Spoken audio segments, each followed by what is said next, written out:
ഞാൻ ചോദിക്കുന്നത് ഇതാണ്, ഇപ്പോൾ നമ്മുടെ നാട്ടിൽ പ്രവർത്തിക്കുന്ന ജമാഅത്തെ ഇസ്ലാമിക്ക് അങ്ങനെ ഒരു ആശയമില്ല എന്ന് ഉറപ്പിച്ചു പറയാനാകുമോ എന്നുള്ളതാണ്.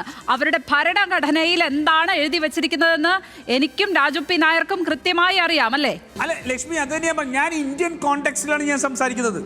ആ ഇന്ത്യൻ കോണ്ടെക്സ്റ്റിൽ ഈ RSS പോലെ ഇവിടുത്തെ ഹിന്ദുത്വ രാഷ്ട്രമാക്കി മാറ്റണം എന്ന് പറഞ്ഞവരുടെ വോട്ട് ഞങ്ങൾ സ്വീകരിച്ചിട്ടുണ്ടെന്ന് പറഞ്ഞ ആളാണ് മുഖ്യമന്ത്രി പിണറായി വിജയൻ, അല്ലേ?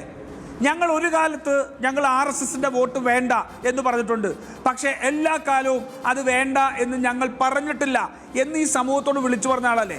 അപ്പം മതരാഷ്ട്രവാദം ഉന്നയിക്കുന്ന സംഘടനകളോട്, തീവ്ര ചിന്താഗതിയുള്ള സംഘടനകളോട് യാതൊരു ഐത്തവും പ്രഖ്യാപിക്കാതെ അവരുടെ പിന്തുണ സ്വീകരിച്ചിട്ടുള്ള ആൾക്കാരാണ്. ഞാൻ പറയുന്നത് ജമാഅത്തെ ഇസ്ലാമി ഇന്ത്യൻ കോണ്ടെക്സ്റ്റിൽ ഇന്ത്യയെ ഒരു മതരാഷ്ട്രവാദമാക്കണമെന്ന് പറഞ്ഞതായിട്ട് ഞാൻ കേട്ടിട്ടില്ല. ഇന്ത്യയിലെ മുസ്ലിം സംഘടനകളൊന്നും ഇന്ത്യയെ മതരാഷ്ട്രവാദം എന്ന് പറയുന്നവരല്ല. അവരൊരു പക്ഷേ ഒരു പരിധി വരെ അവർ ഈ ഭീകരതയുടെ